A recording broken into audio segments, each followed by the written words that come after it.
dapat dijawab langsung oleh calon presidennya. Ini adalah cara demokrasi yang sesungguhnya, yaitu pemimpin menghadirkan kesetaraan pada disabilitas sehingga mereka bisa bertanya, berpendapat, bahkan mengkritik tanpa rasa takut. Nama saya Sari Christine, izinkan saya untuk membantu jalannya acara hingga selesai pada sekitar pukul 10.45 nanti. Memasuki rangkaian acara selanjutnya, marilah kita bersama menyaksikan penampilan seni karate oleh penyandang Down Syndrome dari Yayasan Asih Budi kepada para penampil di silakan.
kami menyadari tidak ada kekuatan pun yang dapat menandingi kekuatan-Mu, dan kami mengucapkan bahwa Engkau tidak akan merubah nasib kami kecuali atau sehingga kami saja yang berupaya untuk merubahnya. Ya Allah, ya Latif, agar kami mampu untuk mewujudkan perubahan. Ya Allah, ya Rahman, terangilah hati seluruh Indonesia agar mereka dengan cahaya iman, agar mereka mampu melihat kebenaran, agar mereka mampu mendapat memilih pemimpin yang mampu mewujudkan perubahan menuju Indonesia yang berdaulat. Ya Allah, ya Samad, anugerahkanlah pemimpin yang amanah, jujur, adil, yang mampu mewujudkan Indonesia yang makmur, yang sejahtera, makmur dan beradab. Pemimpin yang bertanggung jawab, senantiasa melindungi, senantiasa berusaha mewujudkan Indonesia yang sejahtera, makmur dan beradab. Ya Allah, jauhkanlah kami dari pemimpin yang zalim dan khianat. Ya Allah, pemimpin yang tidak mengerti dengan penderitaan rakyatnya. Ya Allah, jauhkanlah kami dari mereka dan jauhkanlah mereka dari kami. Ya Allah, wujudkanlah, kabulkanlah doa kami. Rabbana atina fid dunya hasanah wa fil akhirati hasanah wa qina adzabannar. Walhamdulillahi rabbil alamin. Semoga doa-doa kita dikabulkan oleh Allah. Assalamualaikum warahmatullahi wabarakatuh.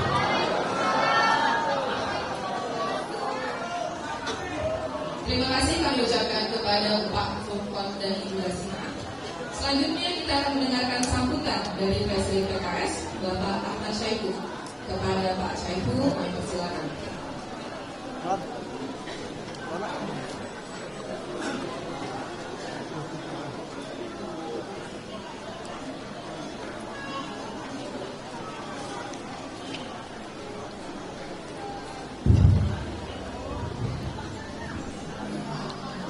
Assalamualaikum warahmatullahi wabarakatuh. Selamat pagi menjelang siang. Salam sejahtera untuk kita semuanya. Alhamdulillahirabbil alamin. Wassalatu wassalamu ala asyrafil anbiya'i wal mursalin sayyidina wa habibina wa syafi'ina wa maulana Muhammadin wa ala alihi wa sahbihi ajma'in. Amma ba'du. Yang sama-sama kita hormati dan kita banggakan dan kita perjuangkan bersama untuk bisa menjadi Presiden Republik Indonesia yaitu Bapak Anies Rashid Baswedan yang hari ini alhamdulillah hadir bersama istri beliau. Terima kasih Bu Ferry. Juga sama-sama kita hormati, kita banggakan anggota DPR RI dari Dapil Bekasi Depok, dari fraksi Partai Keadilan Sejahtera Pak Mahfuz Abdurrahman, juga guru kita semua Ustazah Atifah Hasan, serta seluruh jajaran para asatidz wal ustazah. Maaf saya tidak sebutkan satu persatu. Juga tokoh disabilitas yang pernah menjadi presiden PPCI dulu namanya ya, Presiden Penyandang Cacat Indonesia, yaitu Pak Siswadi. Mungkin sebagian pengen kenal juga Pak Siswadi yang bisa menghadap sama Pak Sis. Nah ini Pak Siswadi ya. Juga Pak Surya dari TPN yang saya hormati, saya banggakan. Nah ini Pak Surya dan peserta Dr. Muhammad. Kita aplaus kepada beliau nih ya. Luar biasa ya. Beliau memiliki kemampuan dan Anda sekarang menjadi dosen di beberapa perguruan tinggi. Juga saya hormati, saya banggakan Ketua DPD PKS Kota Bekasi Pak Heri Koswara serta istri. Sahabat-sahabat sekalian dari berbagai kota di Jabodetabek ya, disabilitas yang kalian tadi sudah sebagian datang dari hari kemarin. Alhamdulillah, terima kasih sudah datang di tempat ini. bertemu dengan calon presiden yang kita doakan dan kita perjuangkan bisa menjadi presiden di tahun 2024. Bapak Ibu saudara sekalian, saya kira kita berkumpul di tempat ini dalam selain diskusi santai ya, punya tekad yang sama. Betul? Apa tekad yang sama itu? Ingin punya pemimpin baru, ingin punya pemimpin yang memperhatikan seluruh masyarakat termasuk disabilitas. Betul? Dan PKS mempercayakan itu kepada Pak Anies Rashid Baswedan. Alhamdulillah koalisi ini diusung oleh PKS, Nasdem, Partai Kebangkitan Bangsa dan juga dari Partai Umat. Mungkin pimpinan-pimpinan juga hadir di tempat ini. Tadi saya ketemu dengan mana dari Partai Umat? Ya ini dari PKB ada hadir, dari Nasdem, nah itu hadir juga. Jadi koalisi ini menyepakati bahwa sosok Pak Anies Rashid Baswedan adalah sosok yang tepat untuk Indonesia ke depan. Saya kira kalau kita mengukir tadi rekam jejak Pak Anies Rashid Baswedan, perhatiannya terhadap disabilitas bisa dilihat dari kinerja beliau saat menjadi Gubernur DKI Jakarta. Kalau kita berjalan di trotoar-trotoar, bagi yang disabilitas merasakan lebih nyaman nggak? Lebih nyaman dan merasa terkunjung karena memang ada jalur yang khusus dipersiapkan untuk disabilitas. Nah, oleh karena itu saya sangat apresiasi dengan Pak Anies yang hari ini visi beliau untuk Indonesia ke depan adalah mewujudkan Indonesia adil makmur untuk semua. Ya. Jadi bukan untuk segelintir masyarakat, bukan hanya untuk oligarki semata, tapi untuk semua masyarakat termasuk disabilitas juga harus diperlakukan secara adil dan diperlakukan untuk disejahterakan. Begitu ya. Nah, detail-detailnya nanti bagaimana cara Pak Anies untuk mensejahterakan Bapak Ibu saudara sekalian para disabilitas dan kita semua masyarakat Indonesia, tentu dalam diskusi ini mudah-mudahan akan bisa terungkap dan insya Allah berharap pada Bapak Ibu yang mungkin merupakan perwakilan dari seluruh daerah di Jabodetabek dan mungkin ini perwakilan juga untuk disabilitas Indonesia, tolong sampaikan kalau Pak Anies mau menang, sampaikan tadi pesan-pesan Pak Anies, visi-visi Pak Anies kepada saudara-saudara kita semua. Siap? Sehingga yang mengenali visi-visi Pak Anies, obsesi Pak Anies, dan cita-cita Pak Anies bukan yang ada di ruangan ini saja, tetapi insya Allah akan bisa tersampaikan kepada seluruh masyarakat di Indonesia. Ada peluang-peluang berbagai kalangan, khususnya di pedesaan yang baliho Pak Anies masih sedikit. Baliho Pak Anies masih sedikit, tapi mudah-mudahan dengan Bapak Ibu menyuarakan yang kepada saudara-saudara yang ada di berbagai pelosok dunia, pelosok Indonesia, insya Allah ini akan bisa mengenali betul Pak Anies. Saya tadi katakan kenapa pelosok dunia, karena saudara-saudara kita juga yang di berbagai belahan, yang diaspora yang tersebar, juga alhamdulillah banyak yang memberikan dukungan support terhadap Pak Anies Rashid Baswedan. Ya. Di Los Angeles juga akan mendeklarasikan dukungan kepada Rashid Baswedan. Ya. Oke, semangat itu yang kira-kira harus kita tularkan sesama kita sehingga insya Allah takdirkan kemenangan untuk Pak Anies Rashid Baswedan. Tapi kalau Pak Anies juga menang menjadi presiden, tolong juga perjuangkan partai-partai yang mengusung beliau. Kalau partai pengusungnya nggak besar di DPR, maka program Pak Anies nggak akan bisa berjalan dengan baik. Siap? Apa aja partai pengusungnya? PKS. Nah, jadi itu harus diperjuangkan ya semuanya. Cuma kalau mensosialisasikan, jangan suruh coblos empat-empatnya, ya. Coblos yang paling diyakini nanti jadi suaranya batal, nggak sah ya. Nah, jadi kita terus bersinergi, mudah-mudahan nanti partai-partai pengusungnya besar di DPR dan bisa bersinergi dengan Presiden Republik Indonesia 2024 Pak Anies Rashid Baswedan. Saya kira itu dari saya. Mohon maaf jika ada hal-hal yang kurang berkenan. Wallahu waliyul taufiq wal hidayah. Assalamualaikum warahmatullahi wabarakatuh. Waalaikumsalam warahmatullahi wabarakatuh. Terima kasih banyak kepada Bapak Ahmad Syahiku. Selanjutnya yang sudah dinanti-nanti paparan atau orasi dari calon presiden kita Bapak Anies Rashid Baswedan untuk masyarakat disabilitas Indonesia. Kepada Pak Anies, dipersilakan.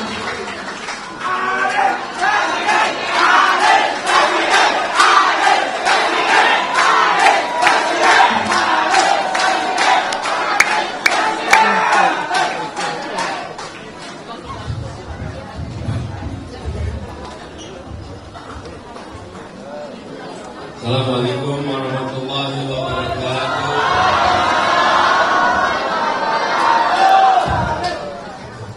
Apa kabar semua?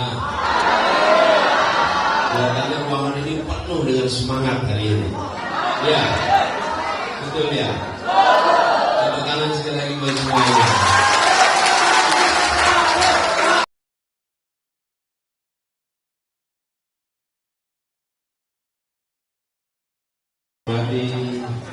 Presiden PKS Bapak Ahmad Syahiku bersama Ibu, yang saya hormati anggota DPR RI dari Bekasi sekaligus Bandung PKS Bapak Mahfud Abdurrahman, juga yang saya hormati guru kita Ustaz Pak Hasan,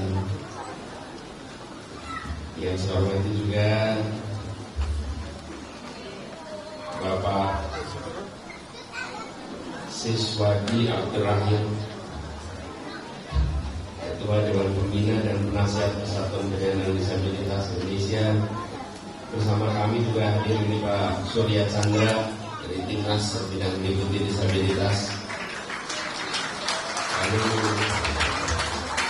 yang kami hormati Bapak Heri Koswara, Ketua DPD PKS Bekasi, dan yang kami hormati Bapak Furqon Hidayat, Ketua Rumah Al-Quran Braille,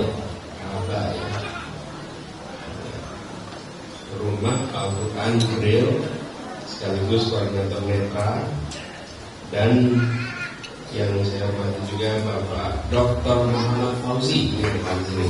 Sahabat di sini, terima kasih Fauzi, dan semua saja yang mungkin tidak tersebutkan namanya tapi tak mengurangi rasa hormat kepada semua yang hadir di sini. Saya merasa senang sekali pada pagi hari ini bisa berjumpa dengan teman-teman semua para penyandang disabilitas yang dari saat kami turun dari mobil berjalan berjumpa dengan wajah yang ceria, wajah yang menyongsong perubahan. Merasakan sekali. Saya rasa semua yang sama-sama tadi merasakan. Dan ini adalah satu suasana positif. Kita memang ingin menyongsong perubahan ini dengan sukacita. Karena kita insya Allah akan membawa bersama-sama dalam sebuah gerakan untuk Indonesia adil makmur untuk semua. Jangan sampai adil makmur untuk sebagian, untuk semuanya. Dan di dalam ikhtiar melakukan perubahan ini, salah satu hal mendasar yang kita ingin kerjakan adalah memasukkan prinsip keadilan di dalam penyusunan kebijakan. Dan prinsip keadilan itu artinya juga prinsip kesetaraan.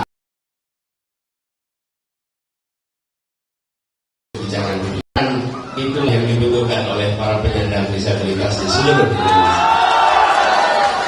Betul tidak? Kesetaraan. Yang dibutuhkan kesetaraan kesempatan, betul. Kesetaraan fasilitas, betul. Itu semua hal mendasar yang kalau itu dikerjakan, kami yakin potensi yang dimiliki akan berkembang dan akan bisa memberikan manfaat bagi dirinya, bagi keluarganya, dan bagi masyarakat. Jadi komitmen ini seperti tadi disampaikan oleh Pak Saiful, ketika kami bertugas di Jakarta juga sudah dimulai. Bahkan kami sampaikan kemarin, begitu bicara kesetaraan, fokus perhatian berikan pada 4 kelompok paling rentan. Kalau 4 kelompok paling rentan ini dibela, difasilitasi, insya Allah yang lain dapat. Siapa mereka? 1, penyandang disabilitas. 2, lansia. Betul? 3, anak-anak. 4 adalah perempuan, khususnya ibu hamil. Begitu 4 ini dapat perhatian serius, maka seluruh unsur masyarakat lain insya Allah akan aman. Aminnya boleh yang keras. Jadi kita sering merasa kalau kita bicara seluruh populasi aman, bukan. Bicarakan 4 ini diberikan fasilitas setara, insya Allah yang lain akan mendapatkannya. Nah, ini pernah kita kerjakan sama-sama di Jakarta. Dan pendekatannya, saya ingin sampaikan kepada semua, pendekatannya adalah kolaborasi. Kenapa? Karena yang paling tahu tentang kebutuhan bukannya pemerintah, tapi kelompok 4 ini yang paling tahu. Penyandang disabilitas itu yang paling tahu apa yang sesungguhnya dibutuhkan sehingga terjadi kesetaraan. Betul? Saya ingat di tahun 2018 kalau tidak salah, awal-awal kami bertugas itu berjalan dengan teman-teman penyandang disabilitas menyusuri fasilitas-fasilitas yang ada di Jakarta. Wah, itu ketika menyusuri fasilitas dengan membawa jajaran TKI yang mengurusi trotoar, yang mengurusi kendaraan umum, diajak jalan sama-sama. Dan ketika jalan sama-sama, semua merasakan betapa repotnya yang harus dilewati oleh para penyandang disabilitas ketika negara tidak memikirkan fasilitas dari fase rancangan. Karena itu kami berencana ke depan kita harus membuat semacam guideline, buku pegangan untuk membangun fasilitas-fasilitas umum yang ini kemudian jadi pegangan seluruh yang membangun gedung, yang membangun fasilitas agar bisa memberikan kesetaraan fasilitas bagi penyandang. Buku kode itu kami sempat kumpulkan. Apa yang terjadi? Di beberapa kota besar dunia sudah memiliki pegangan itu. Begitu itu dibuat, tidak bisa di level kota, harus dibuat di level nasional. Sehingga semua fasilitas yang dibangun yang baru harus mengikuti pegangan ini. Yang lama secara bertahap dikoreksi, tapi yang baru harus mengikuti. Supaya apa? Supaya ada kesetaraan di dalam pemberian fasilitas.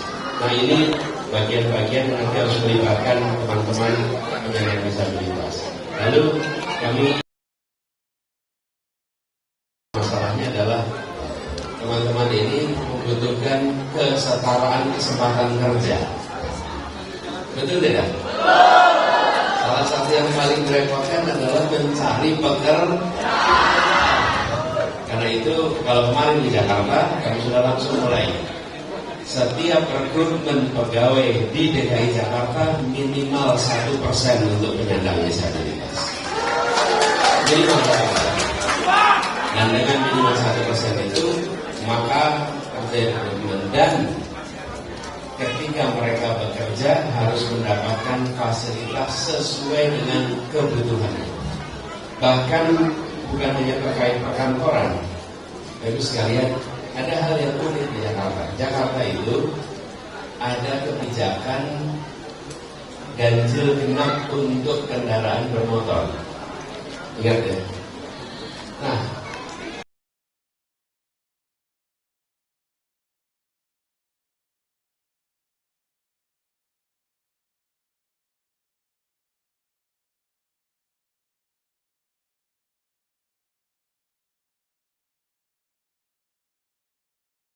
tidak terkena kebijakan. Jadi sekalian saya bisa ceritakan banyak, tapi poinnya begini. Ketika berbicara apa yang akan dikerjakan di masa depan, bagi orang yang pernah berada di pemerintahan, jangan ditanya besok mau berbuat apa. Tanyakan kemarin sudah berbuat apa terkait penyandang disabilitas. Karena bila kemarin memikirkan, insya Allah besok akan memikirkan. Bila kemarin tidak memikirkan,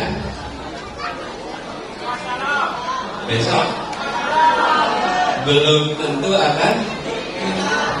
Karena itulah saya sering sampaikan, apa yang dikerjakan kemarin adalah prediktor terbaik apa yang akan dikerjakan besok. Nah, kami memiliki komitmen, salah satunya adalah di dalam timnas kita ada kedeputian khusus untuk penyandang disabilitas. Dan kalau boleh Pak Surya Chandra, berdiri Pak Surya Chandra, dan kenal semuanya. Beliau, Pak Surya Chandra ini khusus menangani. Beliau adalah sebelumnya pernah bertugas sebagai Wakil Menteri APR BPN, Wakil Menteri Agraria Tata Ruang, dan Wakil Kepala BPN. Nah, kami berharap dengan adanya forum ini kita bisa bekerja bersama. Dan seperti disampaikan oleh Pak Presiden tadi, untuk melakukan perubahan perlu wewenang. Tanpa wewenang tidak bisa melakukan perubahan. Dan kewenangan itu ada dua badan, satu eksekutif, satu legislatif. Jadi kalau mau bisa betul-betul total melakukan kemenangan, harus menang di eksekutif dan harus menang di legislatif. Kalau eksekutif nomornya berapa?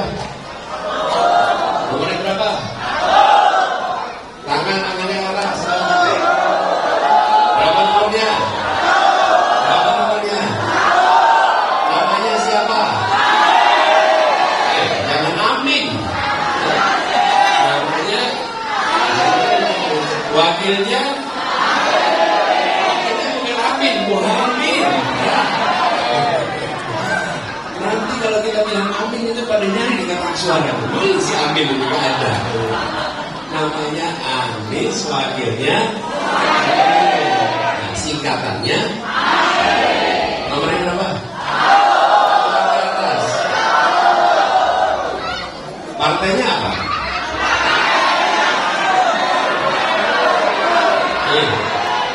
Yang tertulis di sini dari kiri ke kanan. PKS, Nasdem, PKB, Umat. Ayo bareng-bareng. PKS, Nasdem, PKB, Umat. Sekali lagi. PKS, Nasdem, PKB, Umat. Diapalin ya. Tapi benar kata Pak saya tadi, jangan pan-pannya dicoblos. Ya. Tapi harus milih. Apalagi partainya?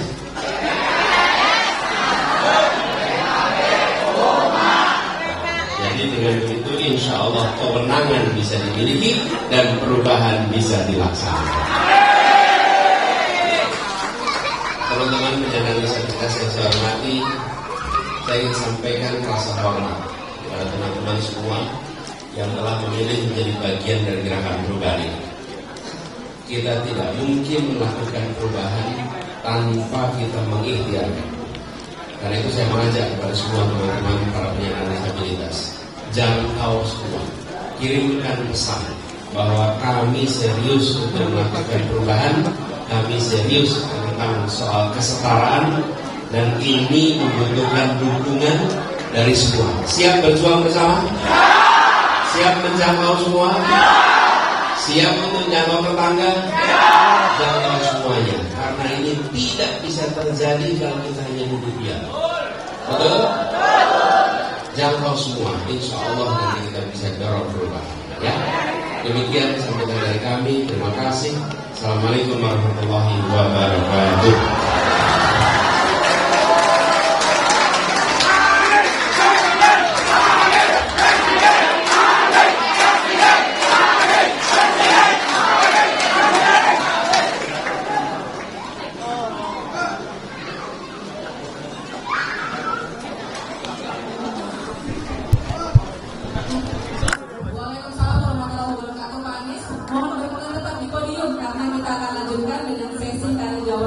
perwakilan disabilitas. Baik, barusan di sini cuma boleh 2 nih Pak, tapi kita boleh mengangkat sedikit tanya ya Pak. Jadi kalau saya jangan patutnya bilang catat ya Bapak Ibu. Oh amin bilangnya katanya bukan catat. Oke. Baik. Buah kecapi rasanya manis. Jangan dimakan dengan giginya. Mumpung sudah ada Pak Anies, mari kita lanjut bertanya. Baik, tadi ya sudah ada 2 orang ya yang ingin bertanya. 1 orang di sebelah situ. Baik, 1, kemudian satunya lagi saya mau boleh 1 lagi nih. Tadi dengan disabilitas apa? Tuli, berapa? 1 lagi jangan tuli, dansa atau netra? Netra. Netra yang ini boleh tuh yang laki-laki, yang tadi udah perempuan, satunya laki-laki, 1 lagi yang dansa. Buat cadangan ya. Cadangan ya. Boleh yang di sebelah sini, boleh yang di sebelah sini. Ya, 3 orang, tapi kita lihat waktunya. Baik, langsung saja pertanyaan, nanti dijawab sekaligus oleh Pak Anies begitu sudah selesai. Baik, kita tolong dibantu, mungkin JPG-nya langsung mengisyaratkan.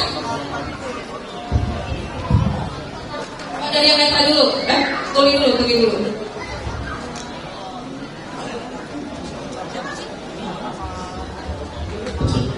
Bismillahirrahmanirrahim.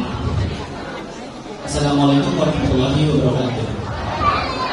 Perkenalkan saya sekalian ini, dan saya juga jabatan di PPPK di salah satu kementerian. Saat ini saya mewakili salah satu disabilitas dan saya ingin bertanya. Di Indonesia ini memang banyak sekali beberapa peraturan, sangat banyak sekali jumlahnya, dan terkait hak disabilitas, memang pemenuhan ini banyak yang berbenturan. Contohnya, pada undang-undang Cipta Kerja ada beberapa pasal-pasal di mana yang rasanya ternyata akhirnya dikurangi besar. Padahal ada bentuk aksesibilitas yang akhirnya hilang. Lalu bagaimana caranya kami disabilitas bisa mendapatkan aksesnya? Atau pada contoh lainnya, pada peraturan kementerian PUPR nomor 14 tahun 2017. Di sana terkait peduli akses pembangunan, di sana bisa disebutkan. Tapi bagi kementerian lainnya untuk membuat peraturan, pada akhirnya untuk peraturan sendiri dan akhirnya berbenturan dengan peraturan tersebut, sehingga ini membuat aturan-aturan satu sama lain saling mengganjal. Sebelum diteruskan, untuk operator boleh ditentukan tidak layarnya, sehingga bukan beliau muncul di sebelah situ sudah tidak tertutup dengan podium. Di switch sekarang ini supaya layarnya muncul sebelah kiri biar membaca yang bertanya bisa dibaca oleh semua. Ya, Anda itu sudah tidak kameranya jadi layarnya itu kan. Oke, silakan diteruskan.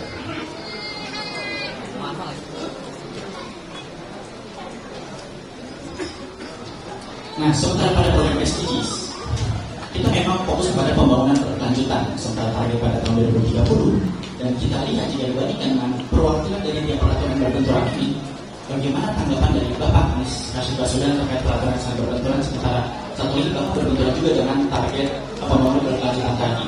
Dan yang kedua, kalau satu pertanyaan aja boleh ya? Satu pertanyaan aja. Ya, baik, terima kasih. Baik, itu saja. Ya, terima kasih, kita berikan pesanan dari selanjutnya bisa diberikan kepada yang netra.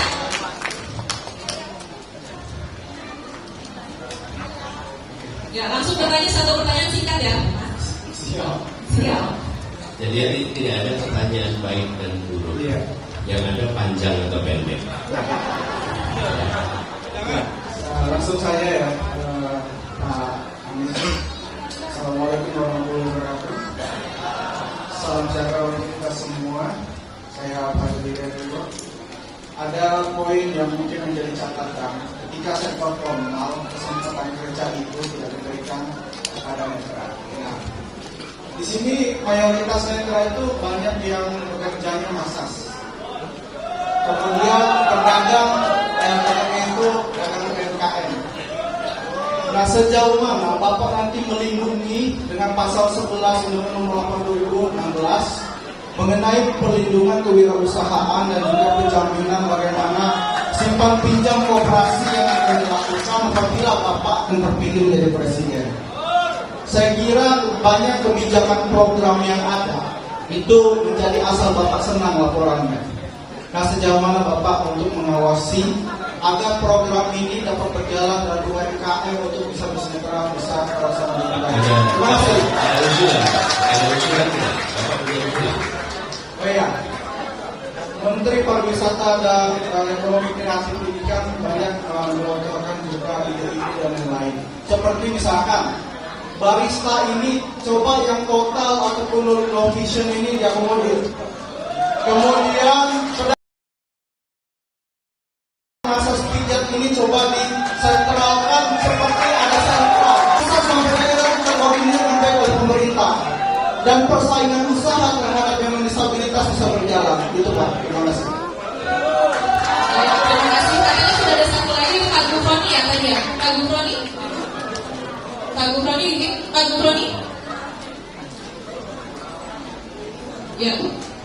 Pak Gufroni. Pak Gufroni itu. Pak Gufroni yang itu. Gak Pak Gufroni. Ya. Baik, Assalamualaikum warahmatullahi wabarakatuh. Singkat saja, Pak Anies kan pernah jadi gubernur di Jakarta dan sukses juga menerbitkan disabilitas. Pada waktu itu sudah ada mensosnya, ya. Tapi mensos sendiri tidak jadi yang menerbitkan kartu disabilitas. Sementara kartu disabilitas ini penting ya bagi penyandang disabilitas selain sebagai identitas ya, tapi juga bisa menerapkan benefit-benefit ya, misalnya kebutuhan dari para penyandang disabilitas. Bagaimana nanti kalau Pak Anies jadi presiden, praktek baik yang ada di Jakarta itu bisa diimplementasikan di seluruh Indonesia. Terima kasih. Baik, terima kasih. Itu tadi sudah 3 pertanyaan Pak, dengan untuk langsung dijawab. Terima kasih. Pertama, yang terkait peraturan. Di tempat kita ini banyak peraturan-peraturan yang tidak sinkron dan peraturan-peraturan yang merepotkan karena sebagian konflikting. Jadi ada yang tidak sinkron, ada yang bertentangan. Nah, insya Allah kita telisik sama-sama. Jadi kalau perlu nanti kita membuat semacam task force, tim kecil, Kumham dengan penyandang disabilitas mereview peraturan-peraturan yang merepotkan karena ada tidak sinkron dan ada konflikting, lalu nanti disinkronkan sehingga dia menjadi kebijakan yang memberikan kepastian. Apa fungsi peraturan itu? Satu, dia memberikan rasa keadilan. Yang kedua, dia memberikan kebermanfaatan. Peraturan itu harus ada unsur bermanfaat. Yang ketiga, dia memberikan kepastian. Nah, ketika aturan itu konflikting atau tidak sinkron, maka soal yang ketiga ini tidak terpenuhi karena tidak memberikan kepastian. Sudah seperti kepastian, jangan sampai peraturan ada malah memunculkan ketidakpastian. Disitulah pentingnya sinkronisasi. Jadi yang tadi disampaikan, sesungguhnya ini PR bukan hanya untuk penyandang disabilitas, banyak program-program kebijakan-kebijakan kita di berbagai sektor yang sifatnya konflikting atau tidak sinkron. Ini nanti kita bahas bersama. Nah, tadi saya katakan di awal soal partisipasi, pendekatannya kolaborasi. Jadi orang yang kedua tadi namanya siapa? Fajri tadi saya sampaikan usulannya apa. Kenapa saya tanya usulannya apa? Karena solusi yang diberikan tidak boleh solusi dari pemegang kewenangan. Betul tidak? Punya kewenangan bukan berarti punya pengetahuan. Betul? Punya kewenangan bukan berarti punya pengalaman. Karena itu kalau menyangkut penyandang disabilitas netra misalnya, maka kita harus bicara dengan mereka yang diperlukan seperti apa, sentralnya seperti apa. Dan kami ingin mengajak swasta untuk bekerja bermitra dengan pemerintah, supaya teman-teman dapat kesempatannya bukan hanya dengan pemerintah, tapi juga dengan swasta. Dan saya sering sekali Pak, ketika bertugas di Jakarta, bertemu dengan perusahaan-perusahaan yang ingin membantu penyandang disabilitas, tapi tidak tahu caranya seperti apa. Kalau kita siapapun yang berminat membantu, tinggal koordinasi ke sini, bisa difasilitasi. Begitu ya. Yang ketiga tadi, insya Allah program-program untuk penyandang disabilitas di Jakarta yang dirasakan baik, yang dirasakan bermanfaat, itu akan nasional. Jadi misalnya tadi tentang kartu disabilitas.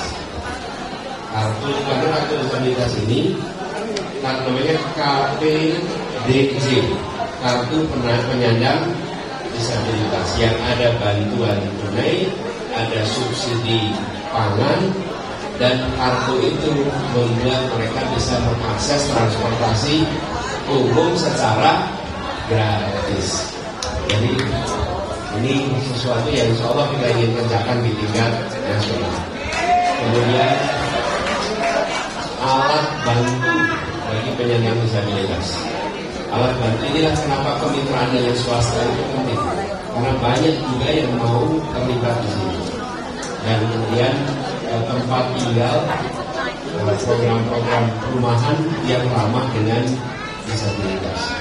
Nah, kami melihat nanti kita bersama dengan tim mungkin perlu ada terkait dengan persiapan untuk mendapatkan pekerjaan, agar di dalam proses rekrutmen, proses seleksi penyandang disabilitas ada proses persiapannya supaya bisa melewati proses rekrutmen dengan baik. Begitu ya. Mudah-mudahan menjawab semuanya. Waktu kita tidak panjang, tapi insya Allah perjuangan kita akan bisa mengantar pada keberhasilan nanti. Ya.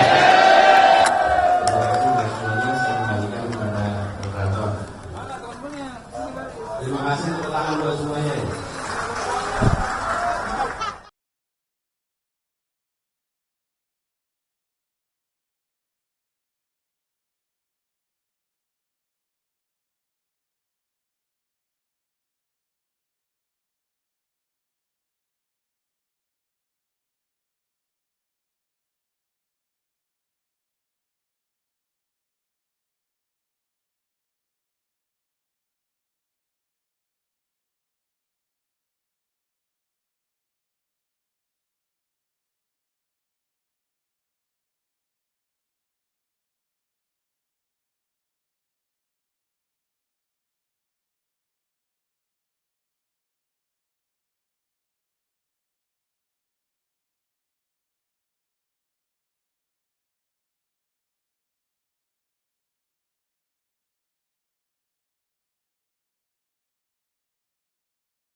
Kasih space ya.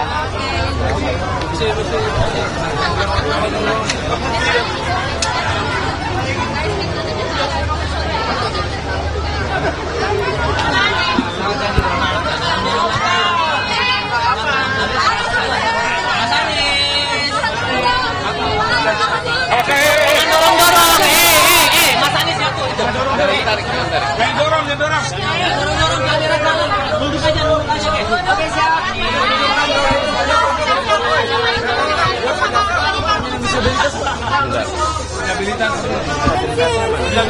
Stabilitas.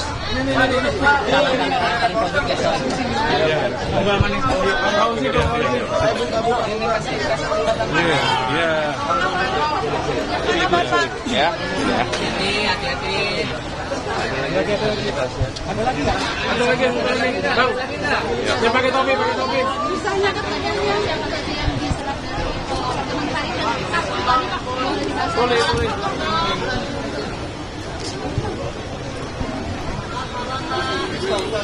Jadi tadi kami berjumpa dengan komunitas penyandang disabilitas Jabodetabek. Selama bertugas di Jakarta, kami selalu berkolaborasi, berinteraksi dekat. Banyak kebijakan-kebijakan kita yang disusun dengan melibatkan teman-teman penyandang disabilitas. Berkali-kali kami sampaikan ada 4 kelompok yang rentan karena itu perlu perhatian khusus. 1 adalah penyandang disabilitas, 2 lansia, 3 adalah anak-anak, 4 perempuan khususnya ibu hamil. Pada 4 kelompok ini harus ada perhatian ekstra, harus ada dukungan ekstra supaya ada kesetaraan.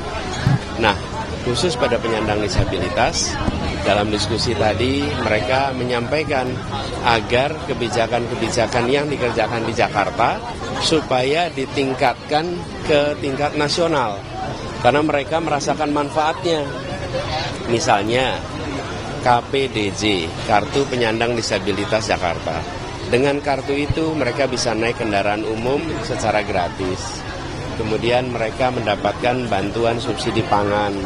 Kemudian mereka juga mendapatkan keringanan kalau menggunakan kartu itu untuk kebutuhan-kebutuhan berbelanja mereka. Nah, ini bentuk dukungan kami, dan dengan adanya kartu identitas penyandang disabilitas itu, berbagai pihak yang ingin membantu punya identifikasinya. Ya benar, memang dia penyandang disabilitas dengan adanya kartu itu.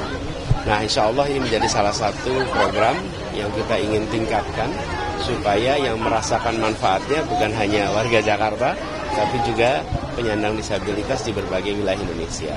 Kemudian tadi disampaikan peraturan-peraturan. Banyak peraturan-peraturan menyangkut penyandang disabilitas yang tidak sinkron.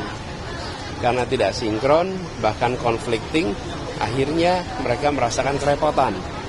Jadi kami sampaikan tugas peraturan itu apa sih fungsinya? 1, memberikan rasa keadilan. Yang kedua, dia memberikan kebermanfaatan. Yang ketiga, memberikan kepastian. Bila peraturannya conflicting, dia tidak menghasilkan kepastian, malah menghasilkan kebingungan. Nah, ini harus dikoreksi unsur ini. Jadi nanti tadi kami sampaikan, insya Allah itu akan diperhatikan. Itu utamanya.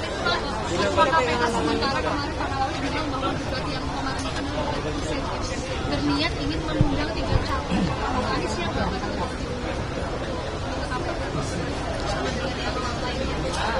Kalau undangan untuk berbagi pandangan, berbagi gagasan, selama ini selalu siap.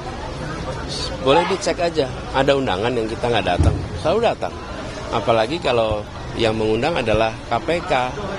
Dan kami berharap dengan begitu pimpinan KPK berkomitmen menjunjung tinggi etika. Jangan sampai pimpinan KPK tidak menjunjung tinggi etika. Bukan hanya taat hukum, taat kode etik KPK. Dan kalau ada debat itu, saya berharap jadi kesempatan untuk masyarakat memberikan penilaian atas para calon terkait pemberantasan korupsi. Ya, Pak Anies, tadi disambut dengan sangat hangat dari sesi awal sampai acara berakhir. Apakah ada histori Pak Anies pribadi dengan kaum difabel? Iya, dengan masyarakat penyandang disabilitas memang hubungan kami sangat dekat. Iya. Ketika saya bertugas di Jakarta, kita setiap ada event selalu mengundang mereka. Dan pembangunan fasilitas baru selalu menyiapkan fasilitas untuk penyandang disabilitas. Teman-teman tahu Jakarta International Stadium? Tahu. Dia menjadi sebuah stadion yang disiapkan khusus untuk penyandang disabilitas. Jadi ada bagian-bagian yang digunakan untuk pengguna kursi roda. Jadi kursi roda itu bukan hanya disiapkan aksesnya, tapi disiapkan tempat duduknya barisan khusus. Kenapa? Ya karena kita menyadari fasilitas milik pemerintah harus bisa dipakai oleh semua, termasuk penyandang disabilitas. Jadi tadi itu adalah seperti pertemuan rutin, dan mereka juga sering ke rumah, kita sering berinteraksi di rumah. Jadi dengan penyandang disabilitas itu bukan sesuatu yang baru, tapi sesuatu yang kita sudah kerjakan bertahun-tahun. Mas Anies, Mas debat kemarin itu sempat disinggung masalah utang budi Mas soal saat menjadi gubernur waktu itu, dan Mas menegaskan bahwa itu sudah selesai. Berarti selama Mas menjabat selama 5 tahun itu, saat itu disinggung lagi oleh Pak Prabowo, berarti Mas menganggap bahwa selama masa jabatan 5 tahun semua janji sudah selesai. Penegasan saja. Dan itu tidak berutang budi pada Pak Prabowo yang mengusung Anda, karena kemarin sempat disinggung-singgung juga saat debat. Aspirasi warga Jakarta adalah menghadirkan keadilan. Dan itu yang diperjuangkan, dan itu yang dilaksanakan. Alhamdulillah aspirasi itu sudah ditunaikan, dan kita bersyukur bahwa semua tanggung jawab di Jakarta telah tuntas. Pak Anies, apa yang mendorong Pak Anies menaruh perhatian terhadap disabilitas di dalam rancangan kebijakan Pak Anies Presiden? Begini, masyarakat Indonesia itu bervariasi, termasuk penyandang disabilitas, lansia. Bila mereka mendapat perhatian, maka insya Allah yang lain aman. Baik. Pak Anies menunjukkan dalam debat cawapres tersebut. Bagaimana tanggapan Pak Anies? Salah satu lawannya yaitu Mahfud MD juga bilang lawan terberatnya adalah Gus Imin. Itu gimana? Debat itu kan sesungguhnya bukan lawan ya. Ini kan sebuah kesempatan untuk menyampaikan gagasan, menyampaikan pikiran, dan persiapan untuk debat itu bukan persiapan belajar 2 jam, 3 jam. Persiapannya adalah perjalanan karirnya. Karena semua yang nanti akan ditanyakan di dalam acara debat nanti itu menjawabnya bekalnya perjalanan karir, bukan apalan. Nggak tahu juga kan ditanya apa. Jadi kalau Pak Mahfud tadi menyampaikan begitu, ya kami terima kasih, karena memang Gus Imin itu adalah cawapres yang memiliki kompetensi yang lengkap, dan cawapres yang bukan muncul mendadak. Ini cawapres yang sudah menjadi bagian dari perjuangan sejak muda. Jadi ketika beliau muda, aktif di mahasiswa, jadi ketua pergerakan mahasiswa Islam Indonesia, ketua nasional pula. Walaupun beliau berasal dari keluarga yang sangat dihormati di kalangan Nahdlatul Ulama, tapi beliau tidak lompat mendadak langsung posisinya tingginya, berjuang dari bawah sejak mahasiswa sampai sekarang. Jadi kalau sekarang dipandang mumpuni, ya memang sudah teruji. Terujinya oleh siapa? Oleh waktu, oleh tantangan, dengan keuletan yang dilewatinya. Jadi saya bangga sekali dengan pasangan saya, Gus Imin, dan saya tidak ada keraguan sedikit pun bahwa Gus Imin akan nanti dipandang oleh publik sebagaimana perjalanan karirnya selama ini. Soal juga ordal juga beberapa kali Anda singgung sejak debat, bahkan beberapa kali kampanye. Sebetulnya Anda menyasar siapa dalam kasus apa sih? Ini ordal, ini fenomena yang terjadi di seluruh Indonesia. Mau nonton konser yang dapat tiket mudah ordal. Pertandingan olahraga di kampung, nanti aturannya bisa diganti kalau ada ordal. Membentuk sepak bola kesebelasan, nanti ada titipan. anak siapa, ponakan siapa masuk. Untuk U berapapun lah, U sekian, itu nanti ada titipan tuh kanan kiri. Jadi fenomena ordal ini bukan satu, fenomena ordal ini ada di mana-mana. Dan itu artinya apa sih yang terjadi? Ordal membuat orang tak berprestasi mendapatkan posisi. Ordal membuat orang-orang yang karena koneksi bisa dapat posisi. Sementara yang dibutuhkan di Indonesia adalah yang berprestasi yang dapat posisi. Misalnya ASN naik menjadi kepala bidang, menjadi kepala biro, menjadi kepala dinas, menjadi direktur. Kita ingin prosesnya meritokrasi. Meritokrasi itu artinya apa? Yang berprestasi yang dapat promosi. Tapi adanya fenomena ordal ini, apa yang terjadi? Yang punya koneksi yang dapat posisi. Di TNI, di polisi, kita menyaksikan bagaimana fenomena meritokrasi ini tergeser. Sehingga yang punya koneksi yang dapat posisi, yang punya koneksi yang dapat promosi. Nah, praktek seperti itu tidak pantas terjadi lagi dan harus dihentikan. Menghentikannya dari mana? Dari puncak. Kalau yang puncak berhenti mempraktekkan, maka ke bawah mereka bilang, ya negeri ini diatur pakai prestasi, pakai meritokrasi. Tapi kalau yang di puncak itu mempraktekkan ordal, maka yang ke bawah seperti saya bilang dalam debat, wong di Jakarta aja pakai ordal, apalagi kami, kata dia. Ya, gitu ya, cukup. Ya. Jumatan ya teman-teman. Yuk, biar sini Pak. Pak Anies kemarin itu